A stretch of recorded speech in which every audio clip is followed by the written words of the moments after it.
Hello students, welcome to my channel. तो आज मैं आप सभी को इस वीडियो में ट्रिग्नोमेट्री टेबल करवाने जा रही हूं। तो बेटा मैं आप सभी को बहुत ही आसान तरीके से समझाऊंगी इस टेबल को, तो प्लीज आपने वीडियो को लास्ट तक जरूर देखना है ताकि आपको ये टेबल अच्छे से समझ आ जाए। ठीक है, तो चलिए करते हैं। तो देखिए, हमें पता है कि हमारे पास 6 ट्रिग्नोमेट्रिक रेशियोज होती हैं, तो आपने उसको इस तरीके से लिख लेना है। ठीक है, सभी को sine theta, cos theta, tan theta, cosecant theta, secant theta और कॉट थीटा। ठीक है, इसी सीरीज में लिखना है आपने। ठीक है, अब नेक्स्ट आपने इन सभी एंगल्स को इस तरीके से लिख लेना है। 0 डिग्री, 30 डिग्री, 45 डिग्री, 60 डिग्री और 90 डिग्री। ठीक है, अब आपको पता रहना चाहिए कि इन एंगल्स को डिग्री से रेडियन की फॉर्म में कैसे लिखा जाता है। तो देखिए, 0 डिग्री तो 0 हो गया, 30 डिग्री को हम लिखते हैं π/6, 45 डिग्री को लिखते हैं π/4, 60 डिग्री को लिखा जाता है π/3, 90 डिग्री को लिखा जाता है π/2। तो आपको डिग्री से रेडियन में कन्वर्ट करने अगर नहीं आता है तो वो भी मैं समझा दूंगी, अगर आपको समझना होगा अगर। ठीक है, तो देखिए इन सभी को आपको पता रहना चाहिए कि हम पाई की फॉर्म में कैसे लिखते हैं इन सभी एंगल्स को। ओके, अब देखिए सबसे पहले ना साइन थीटा की अगर आपको वैल्यू पता लग गई, ठीक है, अगर आपको साइन थीटा की ये सभी वैल्यूज पता लग गई तो इस साइन थीटा की वैल्यूज से ये पूरा टेबल आपका बनकर तैयार हो जाता है। कैसे? देखिए बहुत इजी है। तो देखिए, ये तो मैंने एक तरीका समझाया है इस साइन थीटा की वैल्यूज निकालने का, और अगर आपको ये लर्न हो जाए ना इसकी वैल्यू साइन थीटा की तो बहुत अच्छी बात है। देखिए 0, 1/2, 1/√2, √3/2, 1। ठीक है, क्या है? 0, 1/2, 1/√2, √3/2, 1। ये कैसे आई है? देखिए मैंने यहाँ पर ट्रिक भी लगाई है। देखिए आपने क्या लिखनी है, काउंटिंग लिखनी है। 0, 1, 2, 3, 4। ठीक है, लिखा।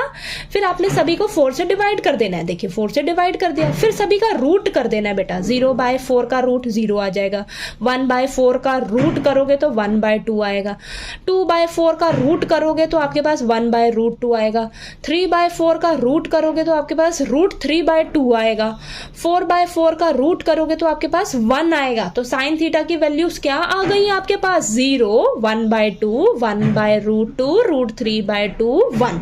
ठीक है, आपको ये लर्न भी हो गई होगी, साइन थीटा की सभी वैल्यूज हो गई होंगी ना लर्न।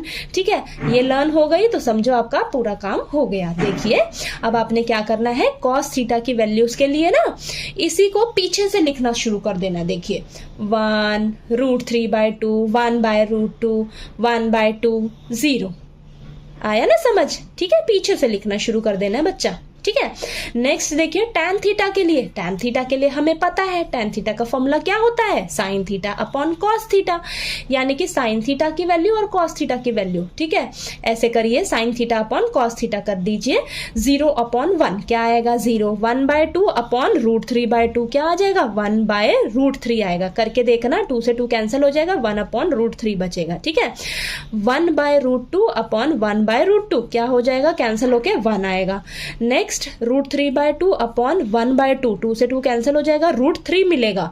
1/0 क्या होगा? Not defined. किसी भी नंबर के नीचे 0 अगर आता है तो वो क्या हमें मिलता है? नॉट डिफाइंड होता है। ठीक है, ये 3 हो गए आपके।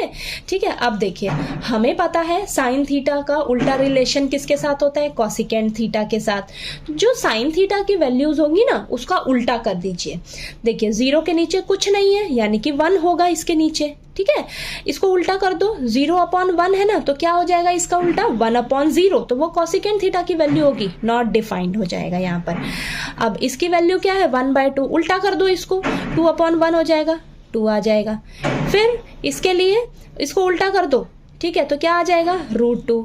फिर से इसको उल्टा कर दो, 2/√3 आ जाएगा।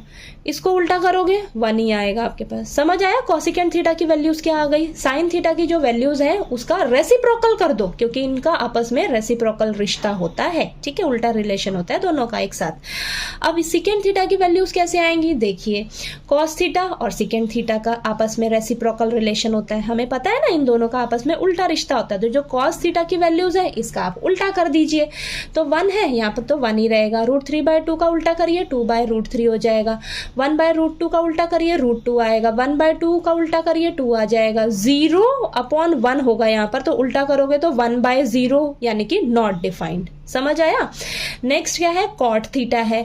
कॉट थीटा और टैन थीटा का आपस में रेसिप्रोकल रिलेशन होता है, उल्टा रिश्ता होता है। तो जो टैन थीटा की वैल्यूज है ना उनको आप उल्टा कर दीजिए, तो 0/1 है, 1/0 हो जाएगा, ठीक है। तो नॉट डिफाइंड आ जाएगा। 1/√3 उल्टा करोगे तो √3 आ जाएगा, यहाँ 1 आ जाएगा। √3/1 है, उल्टा कर दीजिए तो ये इसकी वैल्यू आ जाएगी, तो 1/√3। ये नॉट डिफाइंड कैसे आया होगा, नॉट डिफाइंड आया है मेरा यहाँ पर 1/0 से। तो 1/0 को उल्टा करोगे तो 0/1 आएगा आपके पास, तो यहाँ पर ये 0 आ जाएगा वैल्यू, ठीक है। समझ आया ये टेबल, वैल्यू समझ आई कैसे हमने निकाली है सभी की, ठीक है। बस एक साइन थीटा की वैल्यू आपको अच्छे से लर्न होनी चाहिए बेटा, ठीक है। इस वैल्यू से आपका ये पूरा टेबल बनकर तैयार हो जाएगा, ठीक है। और अब देखिए क्वेश्चन में कैसे आएगा आपको, क्वेश्चन में पूछेंगे साइन 30 डिग्री की वैल्यू क्या होती है, तो क्या होती है 1/2, ठीक है। साइन π/6 भी आ सकता है, ठीक है। तो पता रहना चाहिए आपको π/6 किसकी वैल्यू होती है, 30 डिग्री होता है। साइन π/6 क्या होगा 1/2, साइन π/3 क्या होगा √3/2। पूछ ले टैन π/4, टैन π/4 पे वैल्यू क्या होगी बेटा 1, देखिए टैन और ये π/4 1 वैल्यू। टैन π/2 की वैल्यू क्या होगी, नॉट डिफाइंड होगी, ठीक है। कुछ भी आ सकता है। सेकेंड π/4 अगर मैं पूछूं तो क्या होगी √2 होगी वैल्यू।